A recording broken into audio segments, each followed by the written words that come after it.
Get you, white boy. I used to be in the money business. The film commences half a decade ago in Mosul, Afghanistan, where an unmanned aerial vehicle hovers above a village, observing a man sprinting along a dusty pathway, alerting the Taliban. This individual cautions an elder member about the imminent arrival of the Americans, while others conceal an improvised explosive device. Before long, the U.S. forces reach the location, initiating a reconnaissance of the vicinity, resulting in the immediate abandonment of the town. Unaware that the adversary lurks within the residences, Pretty Boy, the leader of the squad, advances and encounters a dubious individual preparing a bomb. Consequently, they swiftly encircle him. Jake, perceiving the delay as unacceptable, authoritatively instructs the man to relinquish the weapon, accompanied by a threat to open fire if compliance is not swift. Reluctant to comply, he becomes agitated and brandishes a firearm, compelling the troops to open fire. A brief interval later, Colonel Tom Mason, their commanding officer, inquires about the situation via radio. Jake conveys that there's a deceased informant at the location where an emplaced awaited them. Seeking approval to disarm it, Mason objects. Nonetheless, Jake opts to proceed and successfully neutralizes the bomb. Shortly thereafter, the second explosive device detonates, claiming the lives of everyone except Jake. The Taliban launches a surprise attack, firing from various directions. Jake rises and flees the scene, with Mason providing cover. Engaging in a counterattack, Jake eventually comes to Mason's assistance. Upon reaching Mason, an adversary stealthily approaches, but fortunately, Mason intervenes, preserving Jake's life. In the contemporary setting, the once confident soldier now grapples with anxiety as a civilian. Having returned to the United States, Jake grapples with war memories, wrestling with PTSD and relying on medication to cope. Striving for a semblance of normalcy, he works at Earl's Auto Shop in Riverside, California. Upon returning home, Jake engages with his family, yet the upbeat atmosphere shifts when his wife, Ashton, presents a stack of bills on the counter. Concerned about their financial situation, she wonders how they'll manage, but Jake reassures her, affirming they'll overcome it as they always have. In a playful twist, he lightens the mood by teasingly snatching a piece of chicken before darting away. The following day, Jake confronts challenges at work, encountering a clash with Mexican gang members to whom Earl is indebted. The situation swiftly escalates into a physical altercation as Fresh, the gang's leader, directs his men to administer a beating. Jake swiftly and adeptly engages in combat with them. However, before he can zero in on Fresh, the latter brandishes a firearm, issuing a threat. Fresh promises a future encounter before making his exit. Post-incident, Jake confronts Earl about the peril he exposed himself to. Earl reveals his past affiliation with the group but expresses gratitude for leaving that life behind, now having a place to call home. Concerned about his family's safety, Jake seeks reassurance, and Earl pledges to defend their neighborhood unequivocally. Yet, tragedy strikes later that night when Fresh reappears, declaring it's time for retribution. In a state of panic, Jake rushes inside the house, discovering his family's lifeless bodies. He releases a gut-wrenching scream, grieving the abrupt loss. Moments later, the police arrive, attempting to engage with Jake, who, overwhelmed, dashes to his car, frantically searching for Fresh, his senses temporarily lost. Shortly thereafter, he spots Fresh's vehicle stationed outside a club, intending to apprehend him and seek vengeance for his family. Without hesitation, he opens fire on the gang. As he prepares to eliminate Fresh, the latter contends that he had no alternative, but Jake remains resolute, promptly ending Fresh's life. 5 months later, Jake is incarcerated for his actions, profoundly impacted by the loss of his family and haunted by his past. Mason pays him a visit, offering assistance with his case, yet Jake insists on his imprisonment for the deeds committed. Despite Mason's attempts at solace, Jake dismisses them, admitting he killed without remorse and would repeat it if necessary. He concludes their conversation, instructing Mason not to return.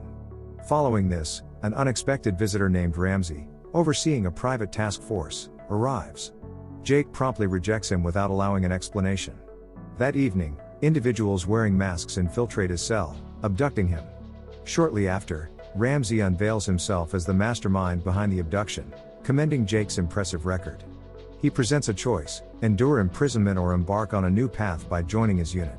After careful consideration, Jake opts to reclaim a heroic life, aligning with a covert government agency known as Section 8. In Washington, D.C., Ramsey formally introduces Elias, Ajax, Bruner, and Mueller, providing an overview of their operations. Discreetly taking a pen from a nearby desk, Jake is guided into another room.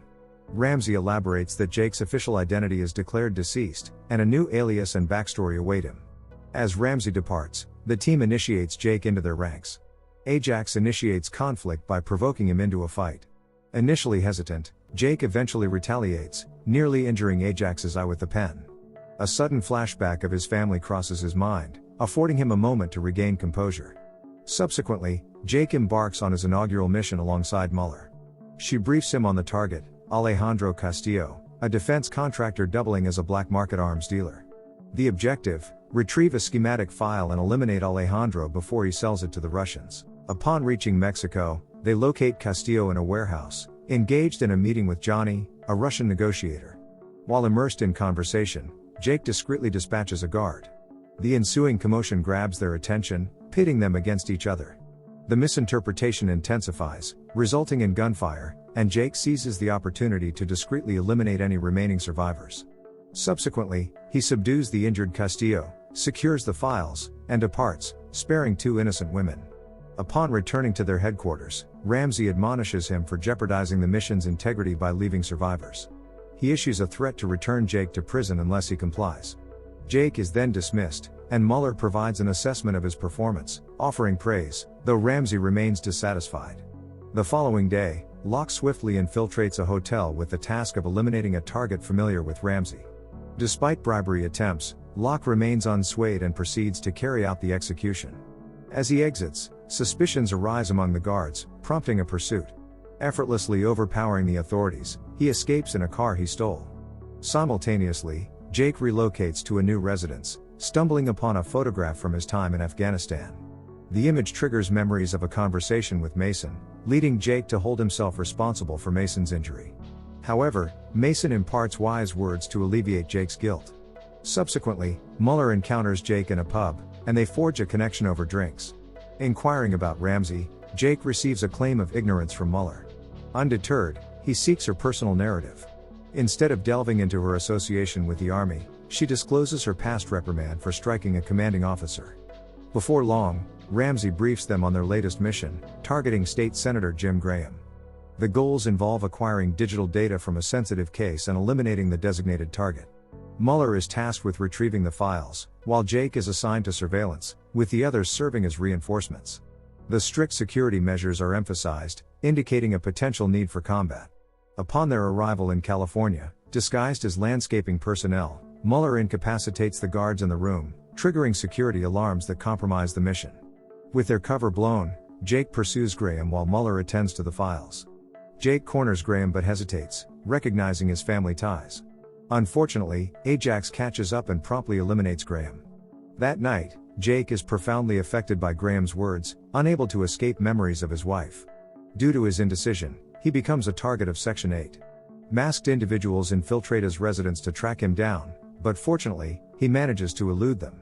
Seeking Mason's counsel, they discuss Section 8, with Mason emphasizing the severity of being their fugitive. Realizing the gravity of his situation, Jake appeals to Mason for financial assistance and a firearm to facilitate his escape. Upon returning to Riverside, he learns from his son's close companion that Fresh was observed with suit-clad individuals before his family's tragedy. However, before obtaining further details, Locke intervenes with the intent to eliminate him. In a narrow escape, Jake evades Locke, who indiscriminately shoots anyone in his path, including law enforcement. Locke updates Ramsey, admitting the loss of Jake, prompting Ramsey to goad him further, intensifying the pursuit. On the same day, the Section 8 unit locates Jake at Earl's shop.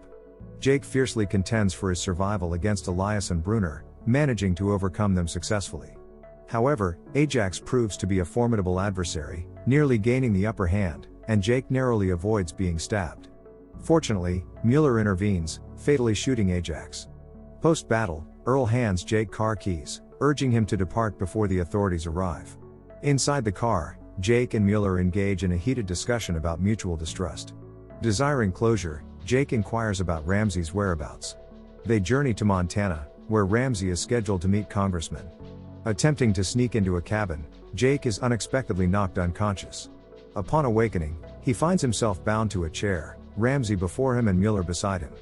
Ramsey discloses that it was all a trap, unveiling a surprise they had prepared for him. The entrance creaks open as Tom steps into the room. Jake, perplexed by his abrupt arrival, soon has his queries addressed when they confess to orchestrating his family's demise, deeming them an unworthy use of his abilities. After delivering the money to Ramsey, Tom excuses himself while Mueller scrutinizes the funds.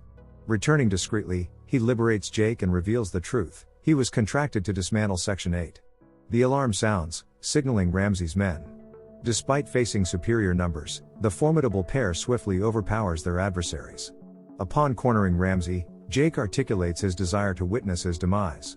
Ramsey attempts manipulation, endeavoring to turn Jake against Tom, but Jake remains unconvinced. As Mueller sneaks in to shoot Jake, Tom intercepts the bullet meant for him, sacrificing himself. Exploiting the opportunity, Ramsey flees while Mueller incapacitates Jake. Initially appearing in control, she gains an advantage, but after a brief tussle, Jake swiftly shifts the balance, promptly ending her life. Pursuing Ramsey, he forces a collision, Ramsey crashing into an oncoming car. Approaching the wreckage, Jake encounters an injured Ramsey hurling insults for his momentary hesitation. Without allowing him to finish speaking, Jake promptly fires a fatal shot. Later, Jake meets with Attorney General Savoy, who extends a job offer and a chance for a clean slate. Savoy reveals Tom's association with them, but Jake declines, citing a lack of motivation to continue the fight. Savoy understands, offering his card nonetheless. Returning home, Jake finds Locke waiting, determined to complete the mission even without Ramsey, initiating an intense confrontation between them. While Locke initially gains the advantage, Jake eventually seizes control of the firearm, resulting in Locke's elimination. The film concludes with Jake leaving a voice recording for Earl, expressing gratitude for rescuing him, reminiscent of how his father once saved him. The emotional message concludes with Earl moved, and Jake, now on a bus, contacts Savoy, who warmly welcomes him to Section 9. Don't forget to subscribe and turn on the notification bell if you want to watch more videos like this. Thank you for watching and see you again soon. Take care.